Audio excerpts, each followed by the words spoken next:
get a question in quick, and then we'll try to get back around to you.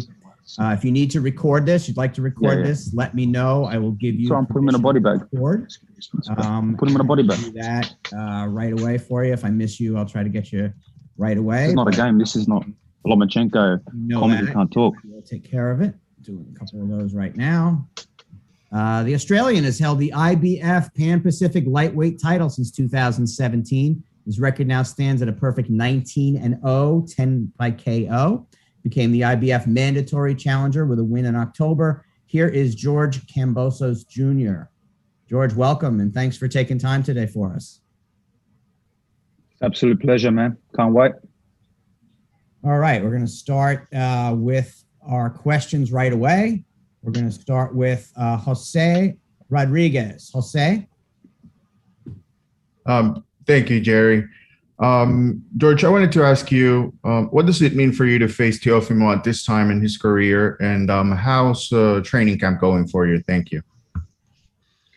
Look, I'm excited, man, because I've envisioned this for a long time. And I've been demanding and chasing Lopez actually for a long time. I actually said it 2 years ago when we met, and I had that vibe that we're going to fight. I said, this is a future mega fight. I've manifested everything that has come my way. So, this is a perfect time. He's just won everything. And what a better time to take everything off him and embarrass him. So I can't wait, man. Training camp has been fantastic. I've sparred way over 100-something rounds already. And I'm ready to fight. I wish the fight was today because I am ready. Thank you. All right. Our next question is Jeremy Herregis. Hi, George. Thank you for taking the time to talk. Looking back, it was October of last year since either of you fought. Obviously, he beat Vasily Lomachenko to become undisputed. Looking back at that fight, were there certain things that jumped out at you that maybe you can exploit in your matchup? Yeah, well, Lomachenko, he threw 3.5 punches in the first 6 rounds. So there's a definite one right there. Throw more punches and fight. The guy was out for 400 and something days. That was not Lomachenko. That was like a half a Lomachenko. And with the one shoulder, we saw it was a half a Lomachenko. Lopez got very lucky that night. Very close fight. And, if Lomachenko pressed him a little bit earlier, we'd be talking about Lomachenko right now. But I saw a lot of holes in his past fights as well, the Nakatani fight. Even the Commey fight, there are holes there. Commey, made a mistake and he got caught. But he could have easily been on the receiving end of that right hand. But I got a great team. I've been in camp, for well over 2 months now here in America. And I've been preparing. Like I said, I've been preparing for this fight mentally for 2 years since I met him. Thank you. All right. Next up is Eduardo Solano. Hey guys, good day. Nice shirt, George. I'm pretty sure that's a shot to Teofimo Lopez, who was born in Brooklyn. The Lopez family state that you're going down in 3 rounds. How do you feel about the confidence that they're showing? Is this like something that adds extra motivation? Yeah, look, man, Brooklyn, because I'm more Brooklyn than this kid. He's not from Brooklyn. He's a fraud. He's from here. He's from Davie. He went to school here. He grew up here. All his friends are here. He boxed here. So I don't know where this Brooklyn fake personas come from, but everything about him is very fake. So I thought, you know what? I'm more Brooklyn than him, so I might as well rep Brooklyn as well.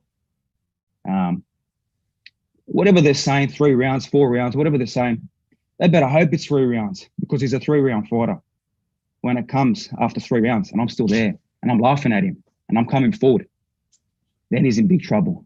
He's going to be in very deep waters. And I look forward to drowning him and showcasing what I'm about. Whatever they're saying, whatever they're doing, that's not my problem. I'm focused on my game plan. I'm focused on what I'm doing. And I'm coming to win this fight. There's no doubt about it. All right. Next up is Michael Woods. Hey, George, Jerry, thanks for taking the question. I appreciate it.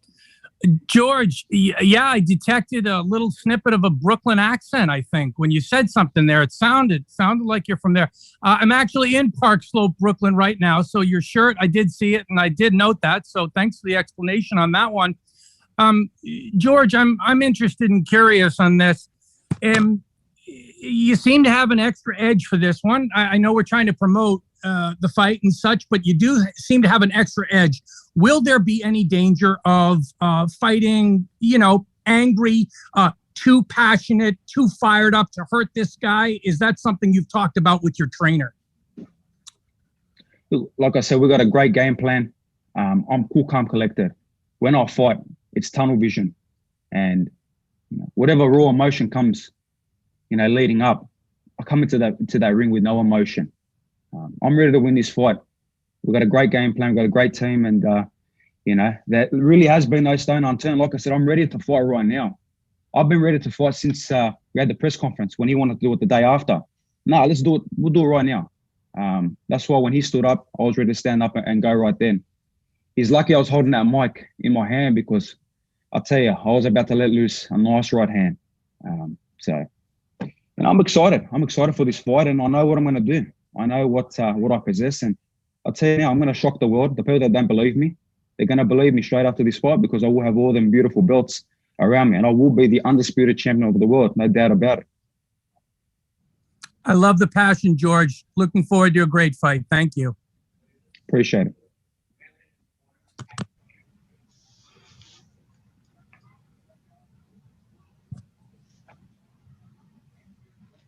Hey there, George. Appreciate you making some time. No problem. I was just curious because I'd noticed the tweet you had a bit earlier on. It was like just shy of a couple weeks ago there. It said 8 years ago today, made my professional debut, and just being in close proximity to this bid to become undisputed champion of the world. I'm wondering how much meaning that has for you personally, just with this title bid being in such close proximity to beginning your fighting journey. Look, it's been a hell of a journey. 8 years ago, I made my professional debut in a small local club in Sydney with a handful of people. But I've grown on my way. I've made all my way through. I've taken a lot of risks to get to where I am today. This has been no easy road. From going as a Manny Pacquiao sparring partner in the Philippines to going to the US and sparring former champions and world champions and guys that, are hard-ass veterans. And creating my name. All of a sudden, my opportunity comes to get a little more noticed in the US market, and former champions back to back. That's no easy thing to do. To go and fight a former champion with a wealth of experience in their backyard, and I did it. And not only did I do it well, they might have gave us split decisions, but I outbox these guys. I put these guys apart, and I showcase a lot about myself. And I've gone to so many different levels since them fights. We're so close now. This has been a hard road, and I'm putting every bit of myself, in the gym to win this fight. I'm all in. Every bit of me that I have, and I'm coming to win this fight. Awesome. Appreciate the insights, man. Thank you. Next up, Nick Noonan. My guy, Nick. What up, George? How are you, brother? I'm doing well, man. How are you? Yeah, very well, mate. Nick Noonan, FightHype.com here. George, I just want to speak a little bit about obviously being based in Miami the last 4 years and explaining to the people around that, you're an Australian fighter but being based in America and not really saying that Teofimo has a home advantage, but you feel in Miami that you will have the home advantage. I want you to have a little bit of a talk about that.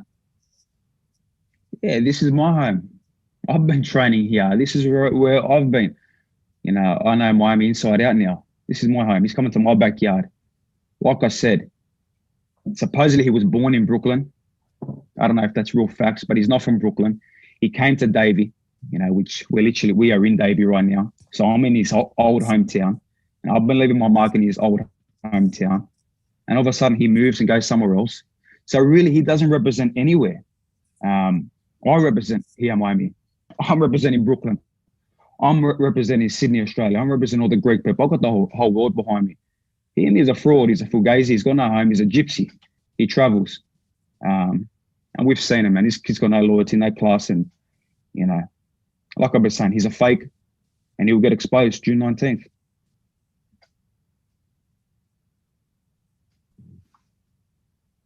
All right. Next up is Cynthia Conte, Ring TV.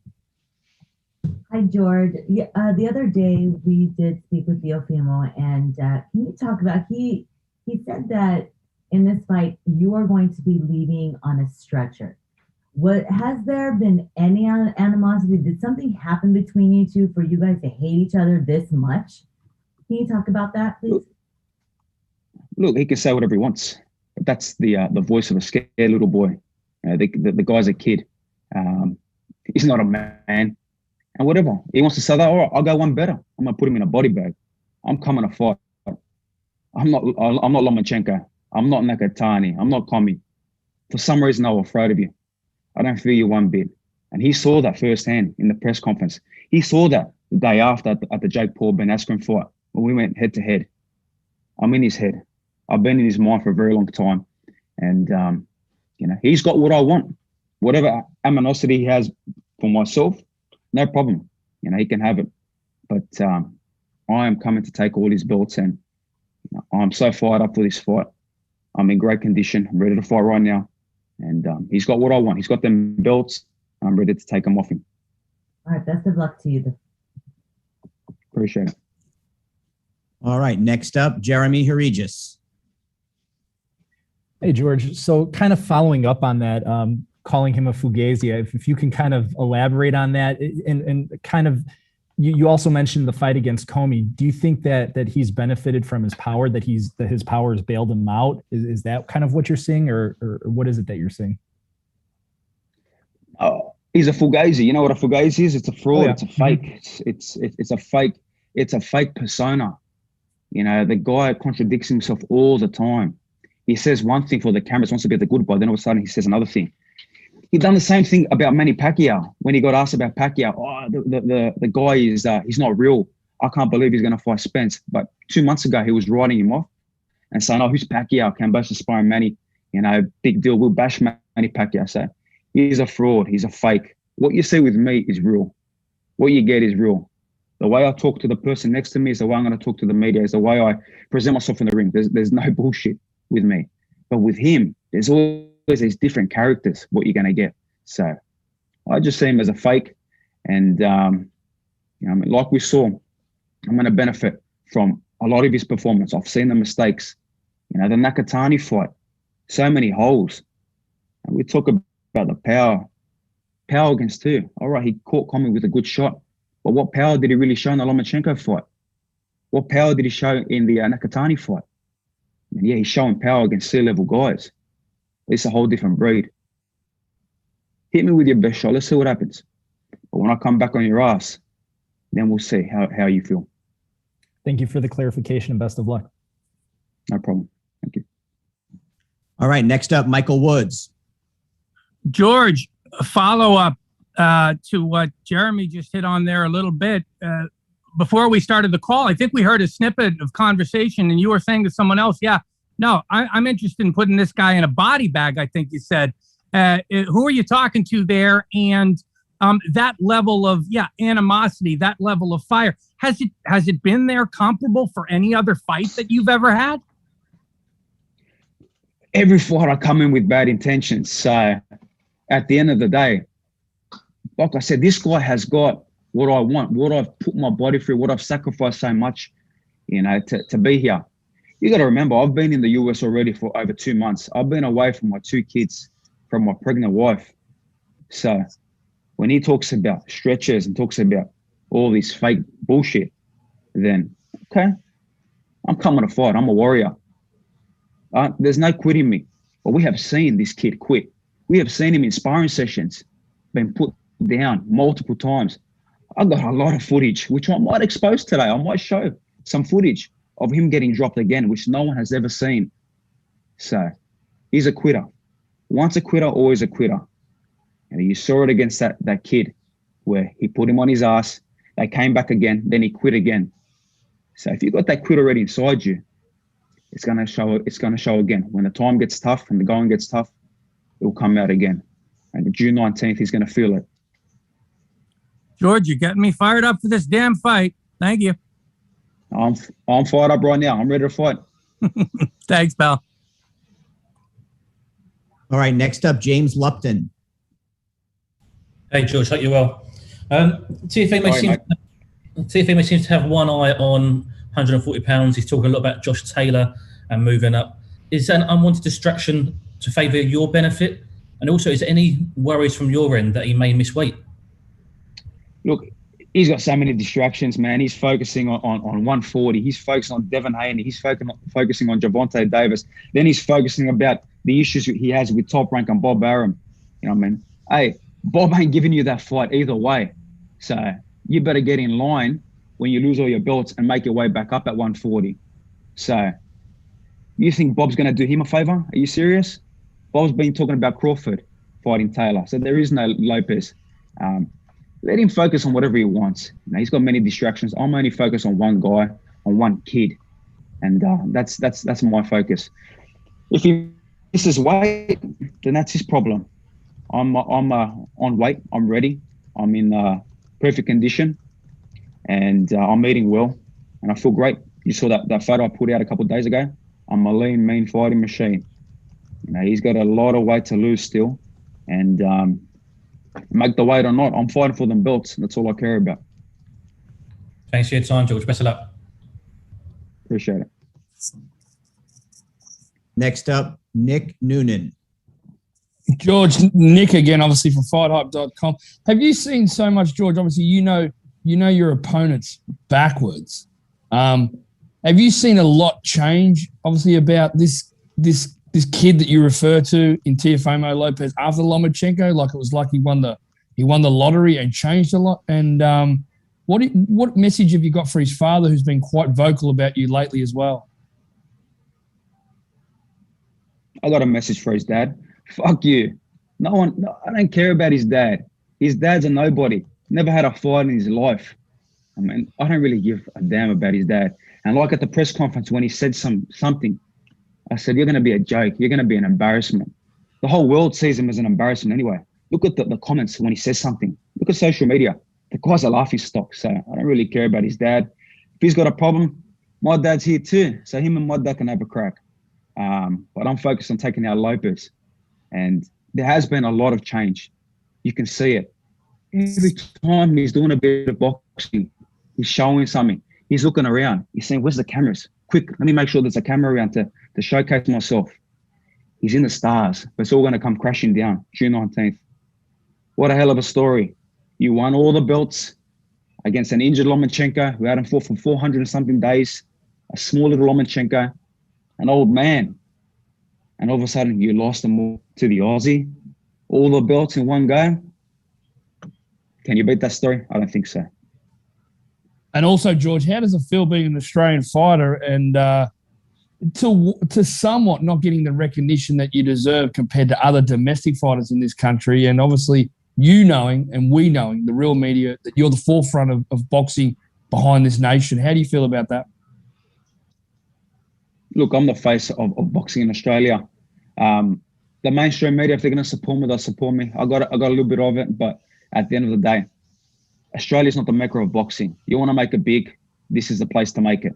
And I'm getting a lot of media here in the US, and my name is growing every bit. Every single day it's growing more and more, but I don't focus on that. I focus on what I got in front of me. Lopez focuses on that. He's on the media. He's focused on being a showman, on what his entrance is going to be, on what he's going to do on fight night. I'm only focused on taking this kid out and dismantling him. Thank you, Nick. Próximo es Jose Rodriguez de Deporte Total. Thanks again. George, you talked a lot about early on in the call about your team. So I wanted to know a little bit more about how camp is going, but not in terms of what you have been working on, but the message from your team that it seems like you're so confident. And I believe it's probably because of your team and you believe the work that you're doing right now. So can you talk a little bit more about your team? Who's with you? Who's next to you? Who's talking to you constantly? and just making you feel comfortable before the fight? Thank you. Look, I got a great team. You know, my head trainer, Javier Centeno. You know, my assistant trainer, Mick Akaway, who we brought in from Australia. You know, they're with me non-stop. I got my father, who first time in Miami, and he's been with me from day one. He's been by my side. So having that calm voice with me this whole time, I tell you, I'm firing in so many different levels. I got my manager, Peter Khan, who's the best manager in the world. You know, I got a fantastic team here. No egos. We are just focused on one mission. You know, my team in Australia got a great team over there as well, who put in the groundwork before I got to the US. We have one vision, one goal, and that's win the belts. There's no egos. You know, we are loyal. We have loyalty in this team. He does not have loyalty. We all saw what he done to Joey Gamache. What class is that? Joey Gamache helped him for the Commey fight, for the Nakatani fight. He came up with the Lomachenko game plan. He really is the 2020 trainer of the year. And all of a sudden they throw him to the side. Joey, mate, you want a spot on our team? You're more than welcome, mate.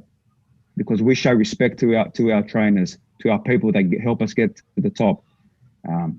That's the class that they have. The egos got too big, and you know, it's all going to come crashing down. My team knows it, and most importantly, I know it. All right, next is Michael Wilson, Three Kings Boxing. First and foremost, thank you so much, George, for joining us this morning. I want to piggyback my question from your last comment, as well as a question from Nick. You're fighting pride of Sydney, whether it's world champions like Jeff Finnick, Jeff Harding, Lester Ellis in the 80s, even going back to the days of Johnny Famchan, Lionel Rose.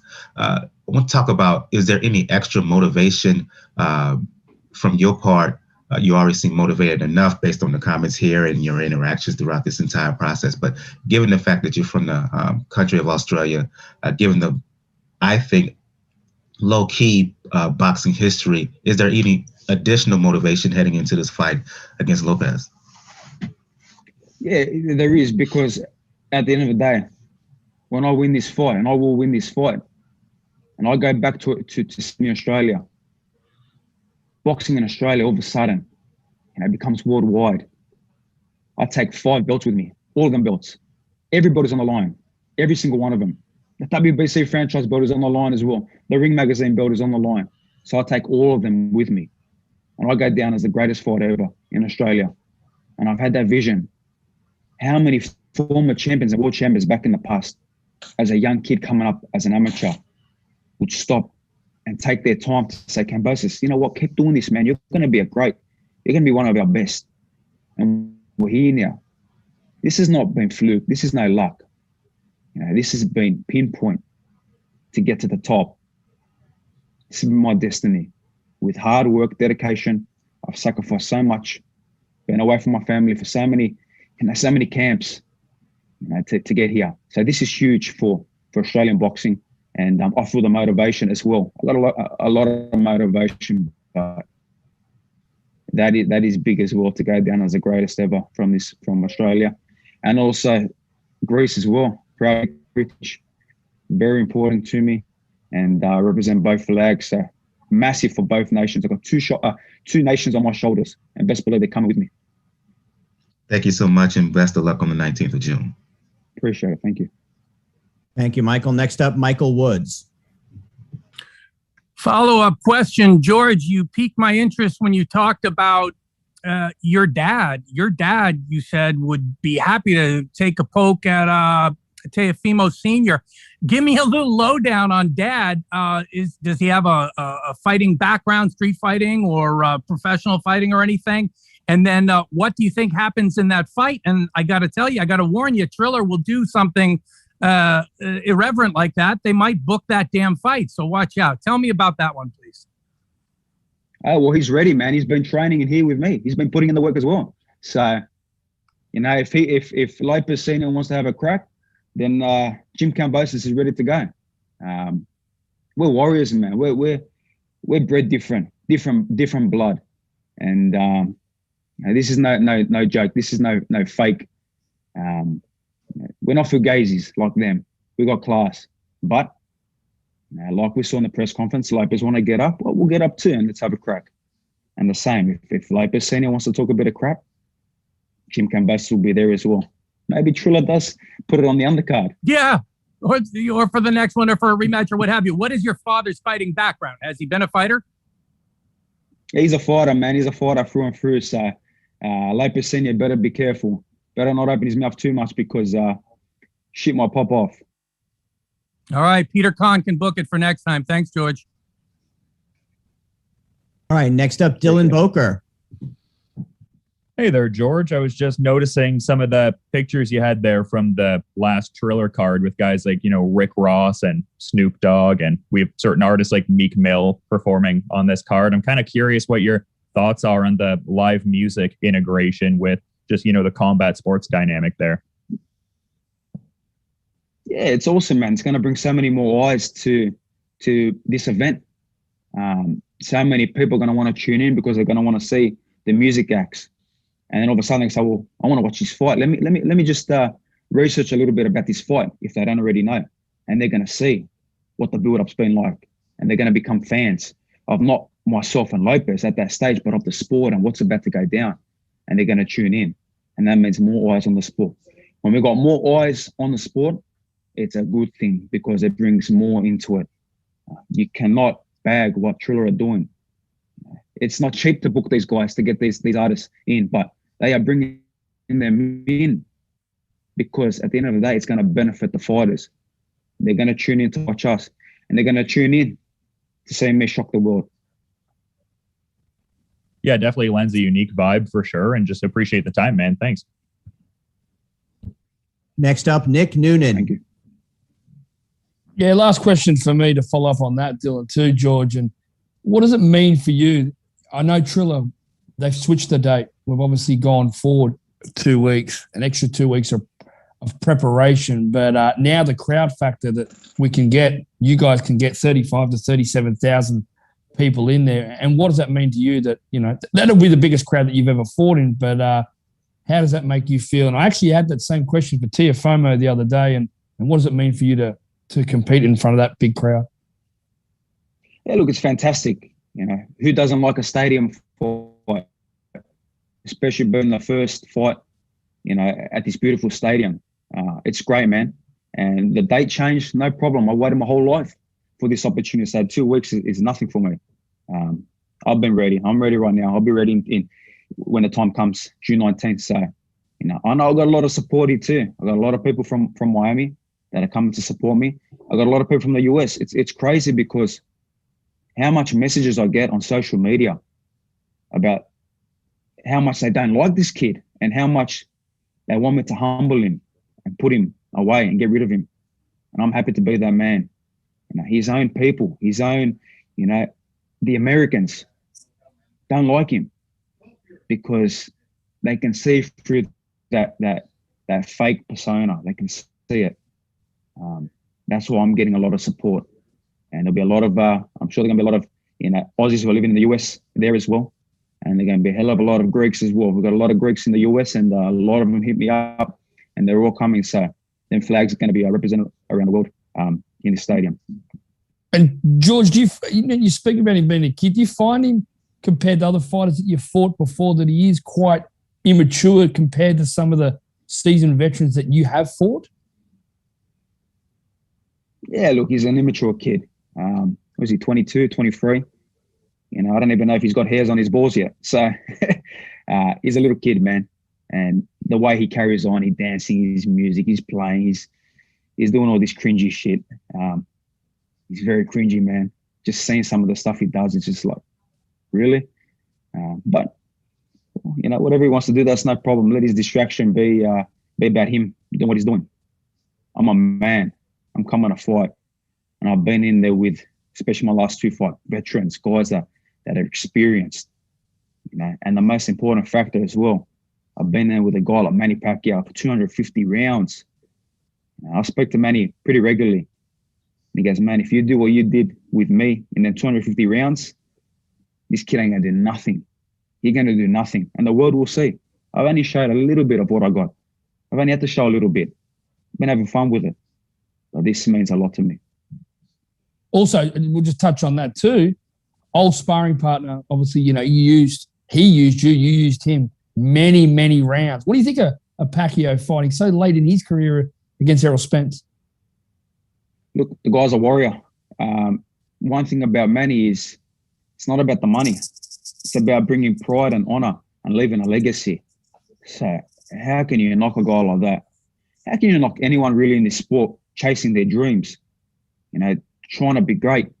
If 10% of the world, try to be great and said, forget what anyone says, I'm going to go achieve whatever I can and not worry about people, then you know what? The world will be such a better place.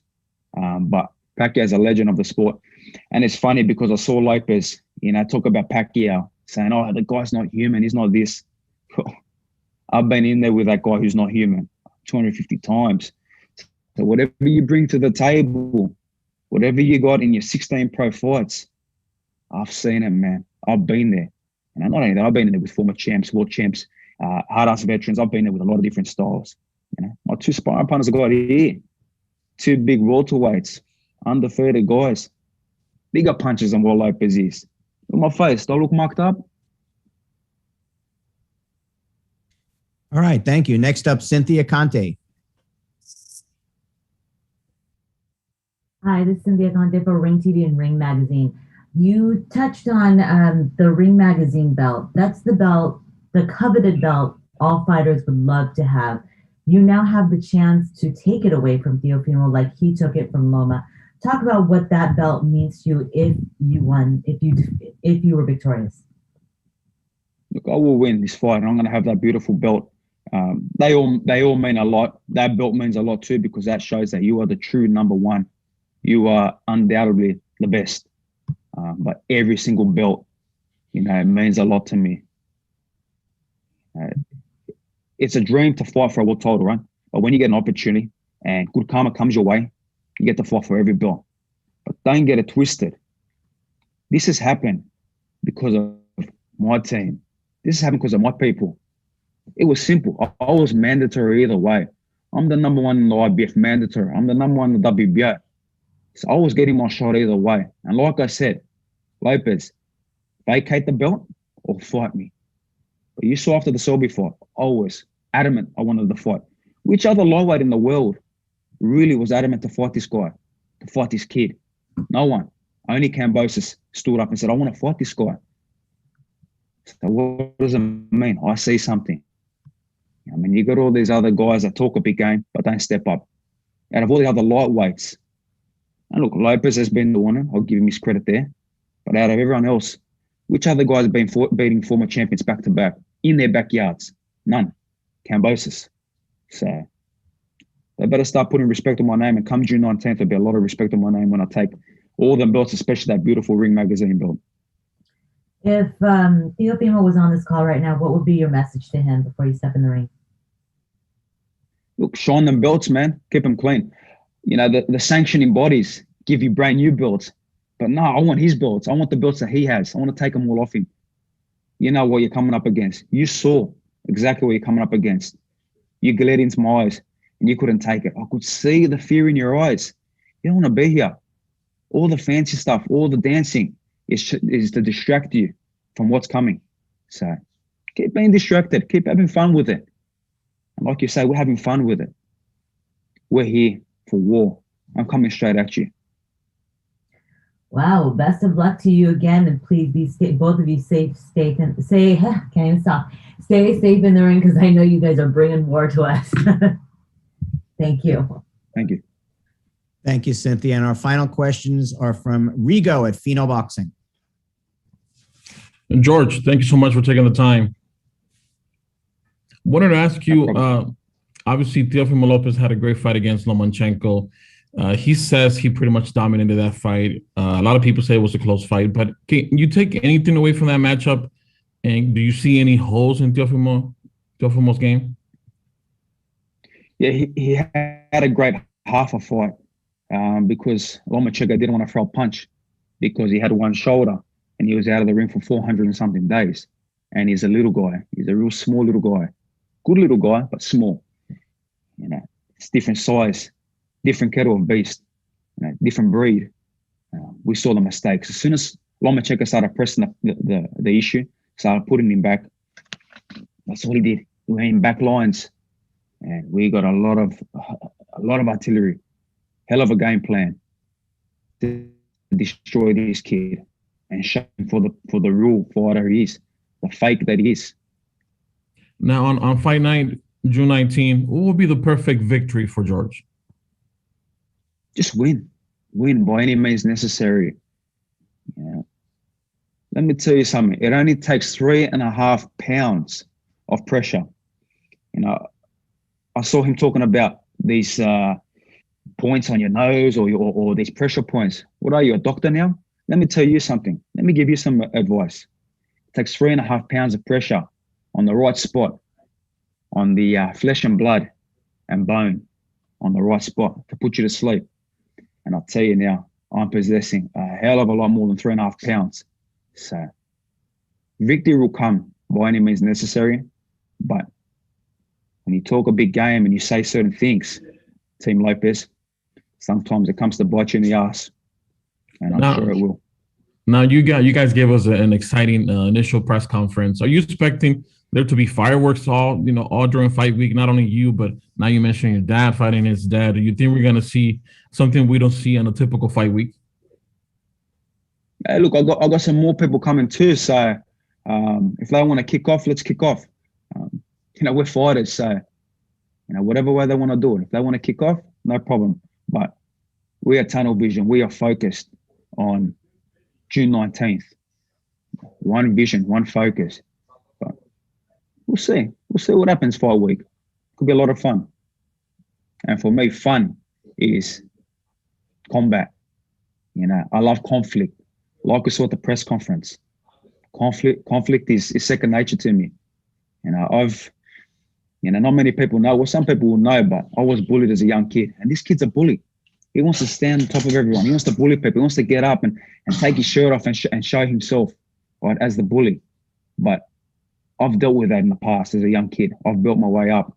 And when the bully, when you go head to head with a bully and you put him back, then all of a sudden we see what happens.